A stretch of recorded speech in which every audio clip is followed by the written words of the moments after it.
السلام علیکم ورحمۃ اللہ وبرکاتہ۔ آج جو پہلی روایت آپ سے ذکر کریں گے اس کے راوی حضرت ابو ہریرہ رضی اللہ تعالی عنہ ہیں کہ قال رسول اللہ صلی اللہ علیہ وآلہ وسلم کہ پیارے نبی صلی اللہ علیہ وآلہ وسلم نے ارشاد فرمایا، اتاکم رمضان شہر مبارک فرض اللہ علیکم صیامہ، کہ تم پر ایک ایسا مہینہ داخل ہو رہا ہے جو کہ ایک مبارک مہینہ ہے اور اللہ تعالیٰ نے تم پر اس کے روزے فرض کیے،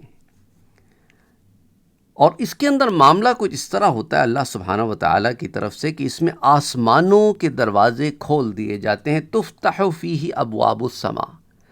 اور یہاں پہ آسمانوں کے دروازے کھولنے سے مراد جنت کے دروازے کھولنے ہیں، وتغلق فیہ ابواب الجحیم، اور جہنم کے دروازے بند کر دیے جاتے ہیں،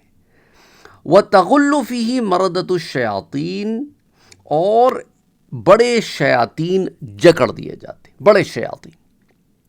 تاکہ کیونکہ بڑے شیاطین جو انفلوئنس پھیلاتے ہیں وہ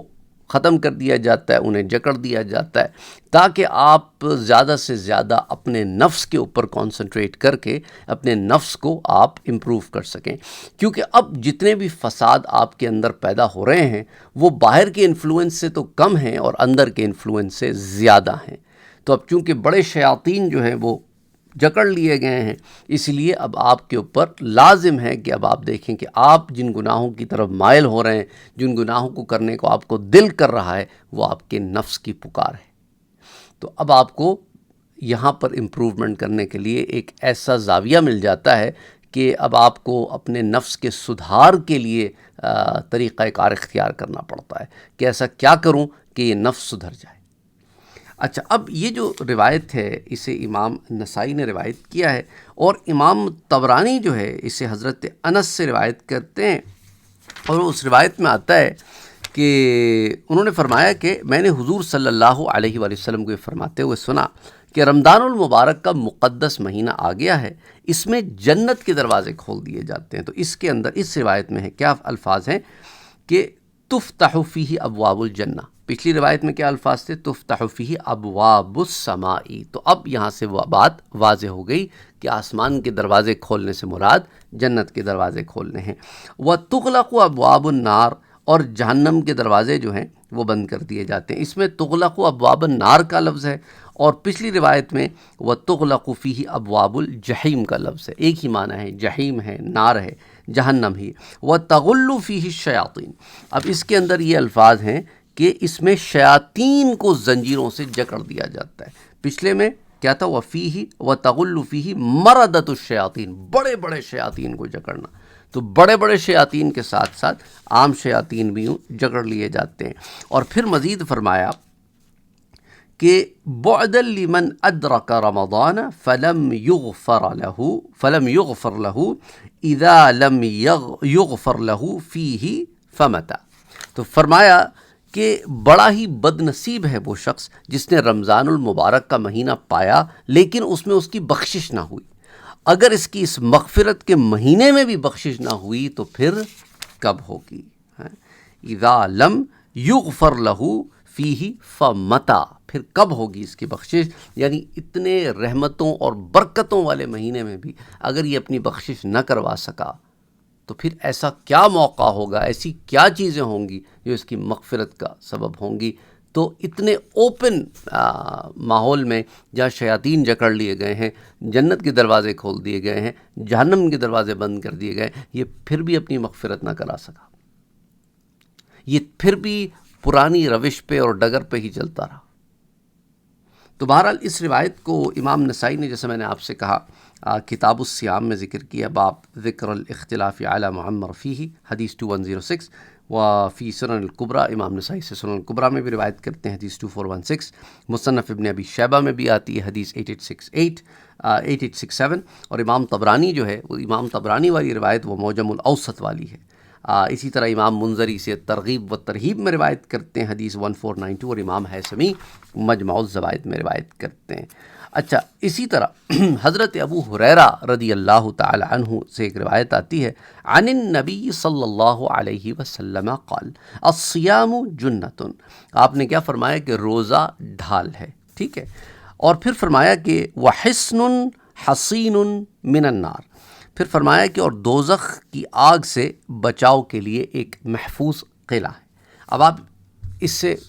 ایک آپ کو انڈرسٹینڈنگ کے لیے بتانا چاہتا ہوں کہ جو حضور نے فرمایا کہ الصیام جنتن، کہ روزہ ڈھال ہے، کس چیز سے ڈھال ہے؟ اب دیکھیں نا، ڈھال آپ جنگوں میں کیوں استعمال کرتے ہیں کہ جب باہر سے وار آتے ہیں تو آپ اس کو ڈھال پہ روکتے ہو، رائٹ؟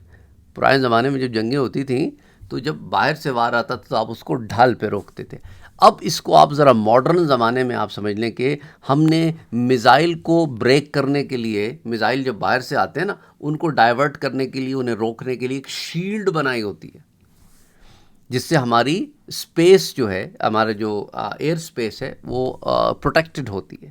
تو جو باہر سے اٹیک آتے ہیں ہم اپنی اس شیلڈ کی وجہ سے اپنے آپ کو پروٹیکٹ کر پاتے ہیں۔ تو وہی معاملہ ہے کہ یہ باہر سے آنے والے انفلوئنس کو، کیونکہ شیاطین تو جکڑ لیے گئے ہیں، اس کے علاوہ بھی دیکھیں نا سورۃ الناس میں من الجنۃ والناس ہے نا، شیاطین جنوں میں سے بھی اور انسانوں میں سے بھی ہیں۔ تو اب جو بھی باہر سے انفلوئنس آئے گا اسے یہ روکے گا، کیونکہ اب اللہ سبحانہ و تعالیٰ کی طرف سے ایک خاص اہتمام اور انتظام ہے۔ اور چونکہ انسان جو ہے وہ بہت سارے ایسی چیزوں سے ذرا دور ہوتا ہے جو نفس کو موٹا کرنے والی ہوتی ہیں، تو اس لیے وہ جب باہر سے وار آتا ہے تو انسان زیادہ چکنا ہوتا ہے کہ نہیں یار میں ایسا کیسے کروں، میں تو روزے سے ہوں، میں ایسا کر دوں، میں کیسے کروں، یہ میں تو روزے سے ہوں۔ تو اسی لیے جو ہے یہ ایک ڈھال کی صورت ہے کہ یہ آپ کو پروٹیکٹ کرتا ہے۔ وَحِصْنٌ حَصِينٌ مِّنَ النَّارِ، اور دوزخ کی آگ سے بچاؤ کے لیے ایک محفوظ قلعہ ہے۔ تو اب چونکہ باہر سے شیلڈ کے ذریعے پروٹیکشن بھی ہو گئی، اور اب آپ نے اپنے آپ کو اندر سے بھی فورٹیفائی کیا ہوا ہے، اور مقصد کیا ہے کہ تقوی کا حصول، یعنی پرہیزگاری کا حصول، یعنی گناہوں سے بچنا، رب تعالیٰ کو راضی کرنا، نتیجتاً جہنم کی آگ سے بچنا اور جنت میں داخل ہونا۔ تو روزہ جو ہے ایک سیف ہیون ہے کہ ایسی صورتحال میں جب باہر سے بہت زیادہ حملے ہوں تو پھر کیا کرتا ہے انسان؟ جنگ میں جب بہت زیادہ حملے ہو رہے ہوں باہر سے تو پھر انسان کیا کرتا ہے؟ وہ اپنے قلعے میں جا کے قلعہ بند ہو جاتا ہے، اور پھر وہ قلعہ بند ہو کے لڑتا ہے۔ تو اب انسان جو ہے وہ یوں قلعہ بند ہو گیا ہے کہ اب اپنی ذات کے اندر محصور ہو گیا ہے۔ اب باہر کے جو انفلوئنس ہیں ان کو تو روزہ روکے ہوئے ہے، اب اندر کا جو دشمن ہے اس پہ کانسنٹریٹ کریں کہ اندر سے تو کوئی ہماری جڑیں نہیں کاٹ رہا، اندر سے جو جڑیں کاٹ رہا ہے اس کو پکڑیں، اپنے قلعے کے لوپ ہولز کو بند کریں، اپنے قلعے کے ویک لنکس کو مضبوط کریں،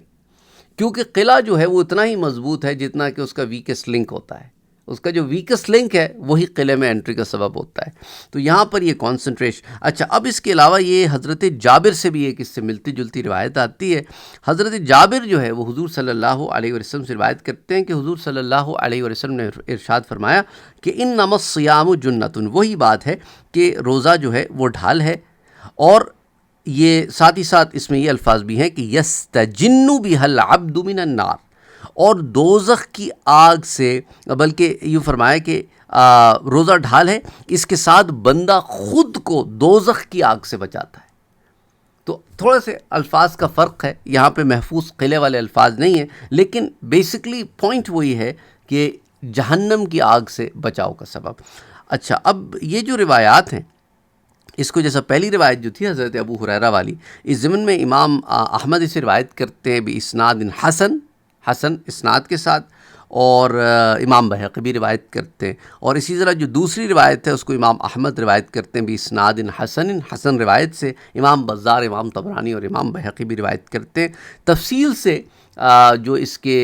ریفرنسز ہیں وہ یہ ہیں کہ امام احمد ابن حنبل نے اسے المسند میں حدیث 9214 کے تحت، امام بہقی نے شعب الایمان میں روایت کیا ہے حدیث 3571 کے تحت، امام منذری نے ترغیب و ترہیب میں سے روایت کیا حدیث 1451 کے تحت، وقال اسنادہ حسن، اور کہتے ہیں کہ اس کی اسناد جو ہے وہ درجہ حسن پر ہے۔ وہ ابن رجب فی جامع العلوم والحکم، اور ابن رجب اسے جامع العلوم والحکم میں روایت کرتے ہیں، اور امام حیثمی اسے مجمع الزوائد میں روایت کرتے ہیں، وقال اسنادہ حسن، اور کہتے ہیں کہ اس کی جو اسناد ہے وہ درجہ حسن پر ہے۔ تو اسی طرح جو ہے اس کی اور جو طرق ہیں، جو دوسری روایت ہے نا اس کی طرق بھی آتی ہیں حضرت جابر والی، اسے امام احمد ابن حنبل نے حدیث 15299 کے تحت، امام بزار نے اسے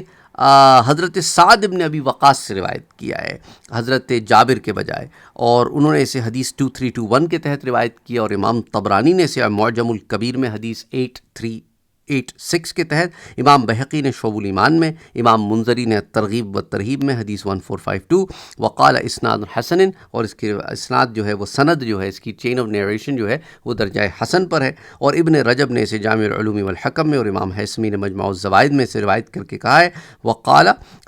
رواہ احمد و اسناد حسن، کے امام احمد ابن حنبل نے اسے روایت کیا ہے اور حسن اسناد کے ساتھ اسے روایت کیا ہے۔ تو بہرحال انشاءاللہ تعالی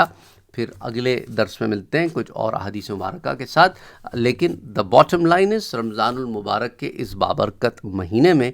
آپ نے زیادہ سے زیادہ محنت کرنی ہے، کوشش کرنی ہے، اپنے نفس کے وبال سے اپنے آپ کو بچانا ہے۔ دیکھیں تھوڑے سے دن رہ گئے ہیں 10-12 دن رہ گئے ہیں میکسیمم، اور اس کے اندر ہم نے پروٹیکشن کرنی ہے اپنی اگینسٹ آل دیز آؤٹ، یہ جو باہر سے آنے والی فورسز ہیں، اس سے اندر سے اپنے آپ کو مضبوط کرنا ہے، فورٹیفائی کرنا ہے، تاکہ آپ رمضان المبارک کے بابرکت مہینے کے اختتام پر بھی ان قوتوں کو پسپا کر سکیں اور روحانیت اپنے اندر اجاگر کر کے آگے کی طرف گامزن ہو سکیں۔ اپنا اور اپنوں کا بہت خیال رکھیے گا۔